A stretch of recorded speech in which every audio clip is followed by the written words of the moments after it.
Welcome. आज के इस एक्सप्लेनर में हम एक बड़ा ही दिलचस्प सवाल उठाने वाले हैं। जरा सोच कर देखिए, बिना कोई जॉब किए, बिना बैंक से कोई लोन लिए, क्या अगले 30 दिनों में 80,000 रुपए कमाना मुमकिन है? ज्यादातर लोग तुरंत कहेंगे, अरे ये तो एकदम इम्पॉसिबल है। लेकिन आज हम इसी बात की गहराई में जाएंगे और देखेंगे कि ये कैसे पॉसिबल हो सकता है। तो बात है 1930 के दशक की। दुनिया ग्रेट डिप्रेशन यानी भारी आर्थिक मंदी से गुजर रही थी। हालात इतने खराब थे कि लोगों के पास सच में खाने तक के पैसे नहीं थे। और ठीक उसी वक्त एफसी मिनाकर ने अपनी किताब 1000 वेज टू मेक $1000 में एक बहुत बड़ी बात लिख दी।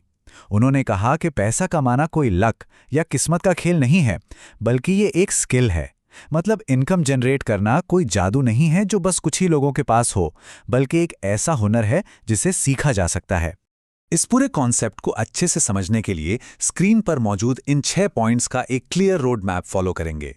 1930 के उस वेल्थ सीक्रेट से लेकर प्रॉब्लम्स को पहचानने, स्किल्स को बेचने और अपने काम को स्केल करने तक हर चीज कवर की जाएगी। ये रोड मैप पुराने इतिहास को आज की डिजिटल इकोनॉमी के साथ एकदम परफेक्ट तरीके से जोड़ता है।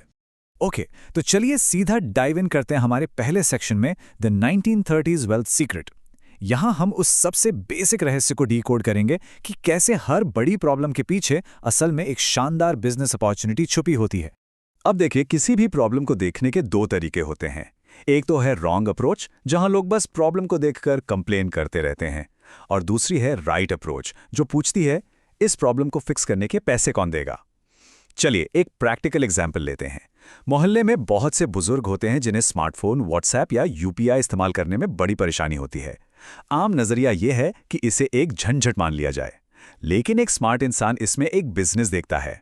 अगर हफ्ते में बस कुछ घंटे उन्हें व्हाट्सएप, यूपीआई और थोड़े एआई टूल सिखाए जाएं और महीने के 500 रुपए चार्ज किए जाएं, तो सोचिए, सिर्फ 10 घरों से बिना किसी इन्वेस्टमेंट के 5,000 रुपए बन गए। और ये कोई छोटी मोटी बात नहीं है। ये कॉन्सेप्ट कितने बड़े लेवल तक जा सकता है, इसका अंदाजा इस 800 करोड़ रुपए के विशाल फिगर से लगाया जा सकता है। ये कहानी है रेड बस की। साल 2005 था। फणींद्र समा को दिवाली पर घर जाने के लिए बस की टिकट नहीं मिली। फ्रस्ट्रेशन तो बहुत हुई, लेकिन उन्होंने सिर्फ कंप्लेन नहीं की, बल्कि 2006 में इस प्रॉब्लम को एक ऑनलाइन बुकिंग सिस्टम में बदल डाला। सिर्फ 5 लाख रुपए से शुरू हुआ ये स्टार्टअप इतना बड़ा साम्राज्य बन गया कि 2013 में आईबीबो ग्रुप ने इसे पूरे 800 करोड़ रुपए में खरीदा। मतलब कुछ नया इन्वेंट करने की जरूरत ही नहीं है, बस ये देखना है कि लोगों को क्या चाहिए जो उन्हें अभी मिल नहीं पा रहा है। अब आते हैं सेक्शन 2 पर, प्रॉब्लम्स एंड प्री सेलिंग। यहां स्मार्ट एंटरप्रेन्योर्स का वो तरीका है जहां बिना एक भी रुपया लगाए किसी भी आइडिया को पहले टेस्ट किया जाता है। अक्सर होता क्या है कि ज़्यादातर लोग एक ट्रेडिशनल मॉडल पर चलते हैं। पहले प्रोडक्ट बनाते हैं, लॉन्च करते हैं और फिर फेल हो जाते हैं क्योंकि कोई उसे खरीदना ही नहीं चाहता। लेकिन मिनाकर मॉडल बिल्कुल अलग है। ये कहता है, पहले पूछो, फिर कमिटमेंट लो और उसके बाद बनाओ। उदाहरण के लिए, मान लीजिए एक ऑफलाइन टिफिन सर्विस शुरू करनी है, तो पूरा किचन सेटअप करने से पहले पड़ोसियों को मैसेज करके पूछना चाहिए कि क्या आप रोज 100 रुपए में घर का बना खाना लेना पसंद करेंगे। अगर 5 लोग भी पक्का वादा कर देते हैं, तब जाकर किचन तैयार करना चाहिए। आज के बड़े बड़े स्टार्टअप्स इसी लॉजिक पर काम करते हैं, और मजे की बात यह है कि ये बात 1930 में ही बता दी गई थी। नेक्स्ट है section 3, selling skills not time. यहां एक बहुत बड़ा फिलॉसफिकल शिफ्ट देखने को मिलता है। अपने लिमिटेड टाइम को पैसों के लिए एक्सचेंज करने के बजाय अपनी खास नॉलेज को स्केल कैसे किया जाए, आइए इसे समझते हैं। आज के डिजिटल दौर में एक्सपर्टीज क्या है? Excel, Canva, reels editing, AI tools या फिर सी प्रोग्रामिंग जैसी चीजें। देखिए, जब कोई ट्रेडिशनल जॉब की जाती है तो असल में वहां अपना टाइम बेचा जा रहा होता है, और हमारे पास दिन में सिर्फ 24 घंटे ही तो हैं। इसका मतलब है कि कमाई पर एक सीलिंग लग जाती है। एक चार्टर्ड अकाउंटेंट का ही केस ले लेते हैं। अगर वो किसी जगह फुल टाइम सैलरी पे काम करे तो शायद महीने के 50,000 रुपए कमाए। लेकिन अगर वही इंसान अपनी एक्सपर्टीज का इस्तेमाल करके 5 अलग अलग बिजनेसेस को पार्ट टाइम अकाउंटिंग एडवाइस दे और हर एक से 10,000 रुपए ले, तो वो बिना फुल टाइम कमिटमेंट के भी उतना ही पैसा कमा लेगा। जो नॉलेज किसी एक के पास है, वो किसी दूसरे के लिए बहुत कीमती हो सकती है। बस उसे सही से पैकेज करना आना चाहिए। आगे बढ़ते हैं सेक्शन 4 की तरफ, रिटेंशन एंड स्केलिंग अप। हमेशा नए क्लाइंट्स के पीछे भागना बहुत थका देने वाला काम हो सकता है। असली सीक्रेट तो उन्हें बनाए रखने और अपने ऑपरेशंस को स्मार्ट तरीके से ग्रो करने में है। 5x यानी 5 गुना। मिनाकर का कहना है कि एक नया कस्टमर ढूंढने में जितनी मेहनत लगती है उसके मुकाबले एक पुराने कस्टमर को दोबारा सर्विस देने में 5 गुना कम एनर्जी लगती है। जैसे मान लीजिए एक पेंटर ने घर पेंट किया और पैसे लेकर चला गया, बात खत्म। लेकिन एक स्मार्ट पेंटर क्या करेगा? वो 6 महीने बाद मॉनसून के टाइम कॉल करके पूछेगा कि क्या दीवारों पर कोई सीलन या डैम्पनेस तो नहीं आई। इसे कहते हैं रिपीट बिजनेस। या फिर एक बार्बर का एग्जांपल ले लीजिए। अगर उसके पास 50 रेगुलर कस्टमर्स हैं तो उसे हर महीने नए लोगों को ढूंढने की टेंशन ही नहीं है।